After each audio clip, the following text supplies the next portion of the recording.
So this is the first video of 3 in which we'll mathematically analyze the running time of the randomized implementation of quicksort. So in particular, we're going to prove that the average running time of quicksort is big O of n log n. Now, this is the first randomized algorithm that we've seen in the course, and therefore, in its analysis, will be the first time that we're going to need any kind of probability theory. So let me just explain up front what I expect you to know in the following analysis. Basically, I need you to know the first few ingredients of discrete probability theory. So I need you to know about sample spaces, that is how to model all of the different things that could happen, all of the ways that random choices could resolve themselves. I need you to know about random variables, functions on sample spaces which take on real values. I need you to know about expectations, that is average values of random variables, and very simple but very key property we're going to need in the analysis of quicksort is linearity of expectation. So if you haven't seen this before, or if you're too rusty, definitely you should review this stuff before you watch this video. Some places you can go to get that necessary review. You can look at the probability review part 1 video that's up on the course's website. If you prefer to read something, like I said at the beginning of the course, I recommend the free online lecture notes by Eric Lehman and Tom Layton, Mathematics for Computer Science. That covers everything we'll need to know, plus much, much more. There's also a wiki book on discrete probability, which is a perfectly fine, obviously free source in which you can learn the necessary material. Okay, so after you've got that sort of fresh in your mind, then you're ready to watch the rest of this video, and in particular, we're ready to prove the following theorem stated in the previous video. So the quicksort algorithm with a randomized implementation, that is where in every single recursive subcall you pick a pivot uniformly at random, we stated the following assertion that for every single input, so for a worst case input array of length n, the average running time of quicksort with random pivots is O of n log n. And again, to be clear where the randomness is not in the data. We make no assumptions about the data as per our guiding principles. No matter what the input array is, averaging only over the randomness in our own code, the randomness internal to the algorithm, we get a running time of n log n. We saw in the past that the best case behavior of quicksort is n log n. Its worst case behavior is n squared. So this theorem is asserting that no matter what the input array is, the typical behavior of quicksort is far closer to the best case behavior than it is to the worst case behavior. Okay, so that's what we're going to prove in the next few videos. So let's go ahead and get started. So first I'm going to set up the necessary notation and be clear about exactly what is the sample space, what is the random variable that we care about, and so on. So we're going to fix an arbitrary array of length n. That's going to be the input to the quicksort algorithm. And we'll be working with this fixed but arbitrary input array for the remainder of the analysis. Okay, so just fix a single input in your mind. Now, what's the relevant sample space? Well, recall what a sample space is. It's just all the possible outcomes of the randomness in the world. So it's all the distinct things that could happen. Now, here, the randomness is of our own devising. It's just the random pivot sequences, the random pivots chosen by quicksort. So omega is just the set of all possible random pivots that quicksort could choose.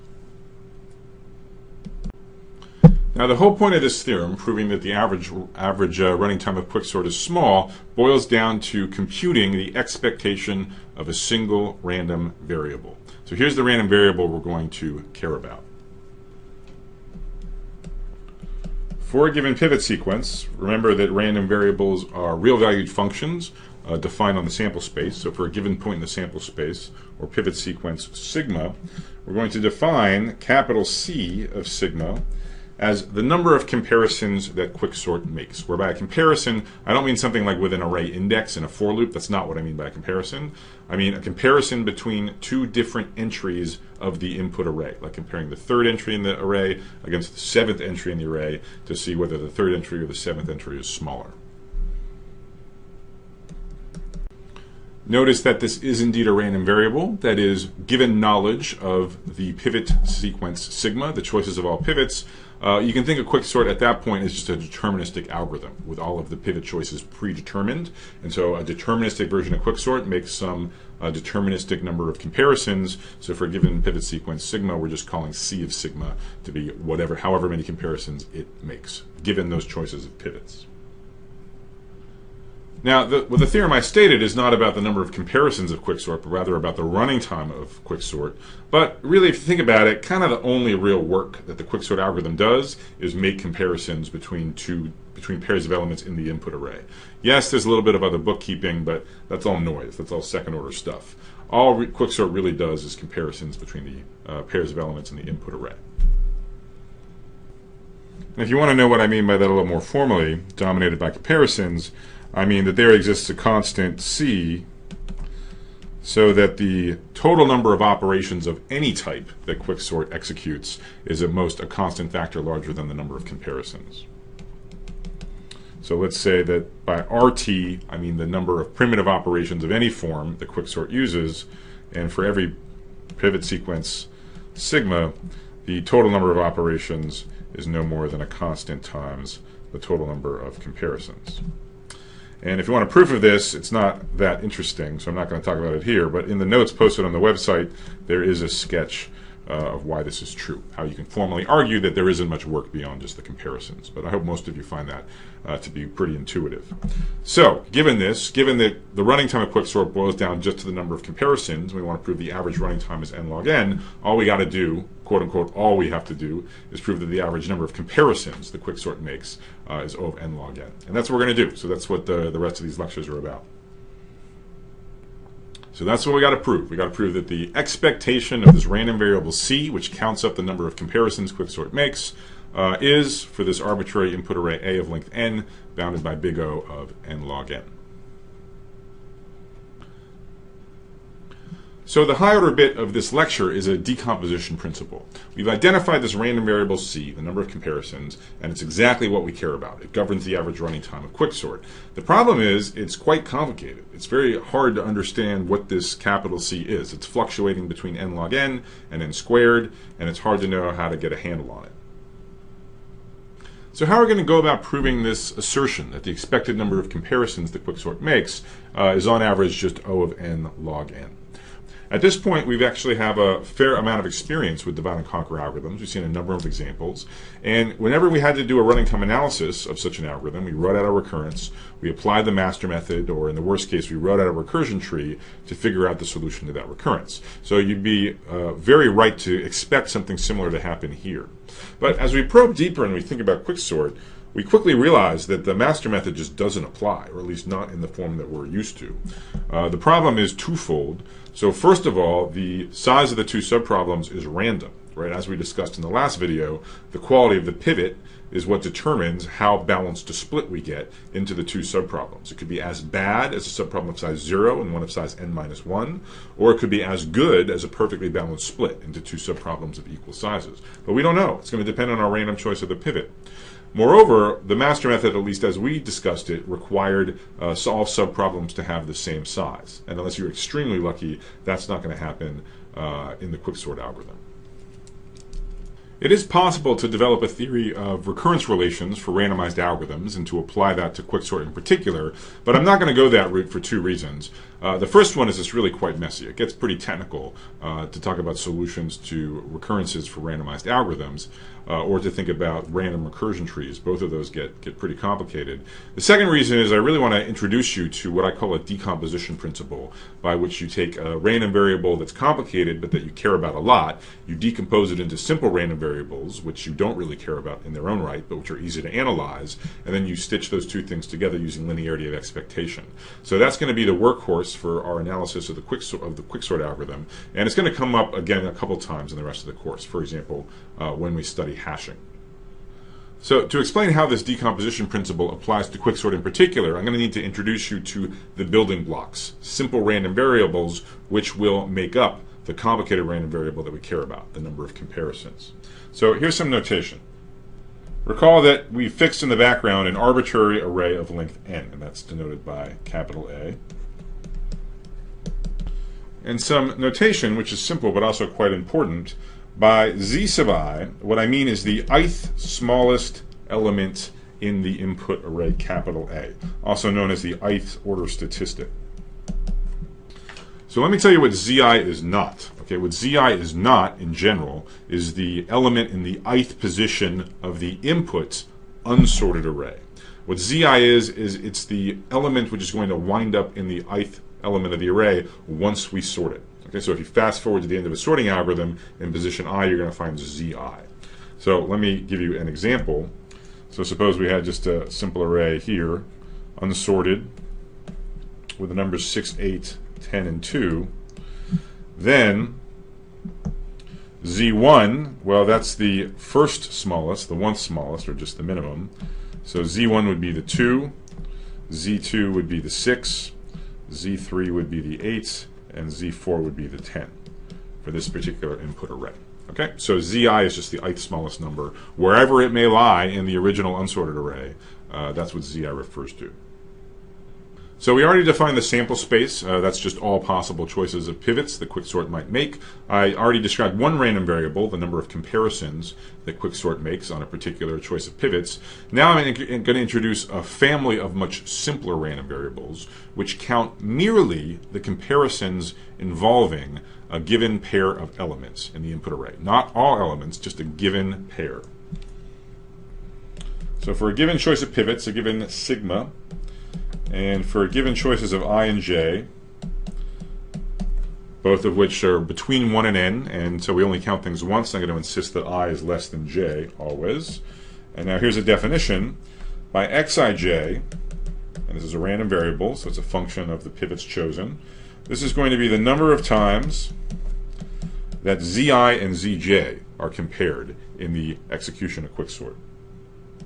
Okay, so this is going to be an important definition in our analysis. It's important you understand it.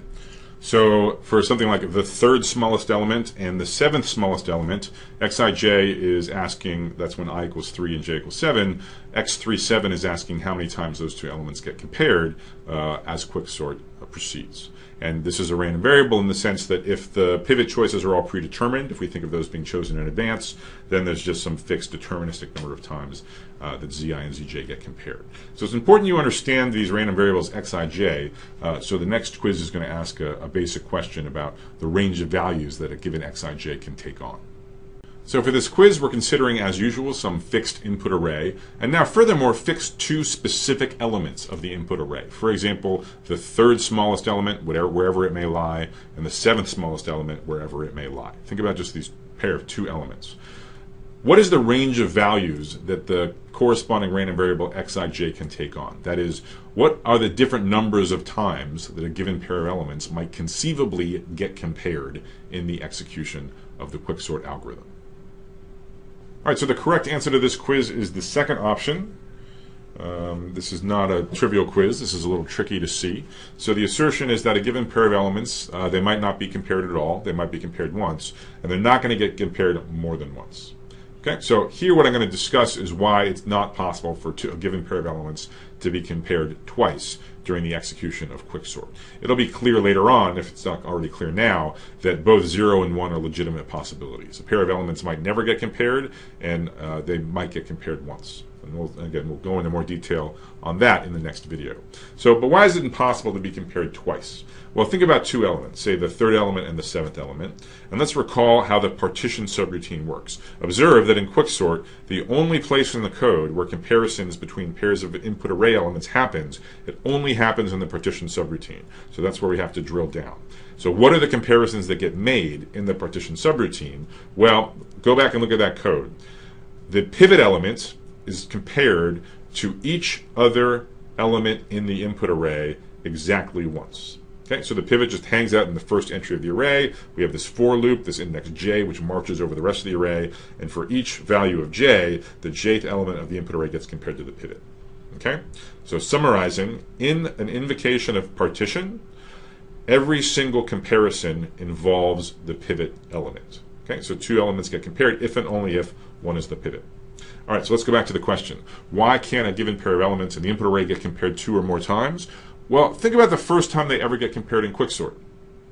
It must be the case that at that moment we're in a recursive call where either one of those two is the pivot element. So if it's the third smallest element or the seventh smallest element, the first time those two elements get compared to each other, either the third smallest or the seventh smallest is currently the pivot, because all comparisons involve a pivot element. Therefore, what's going to happen in the recursion? Well, the pivot is excluded from both recursive calls. So for example, if the seventh smallest element is currently the pivot, that's not going to be passed on to the recursive call which contains the third smallest element.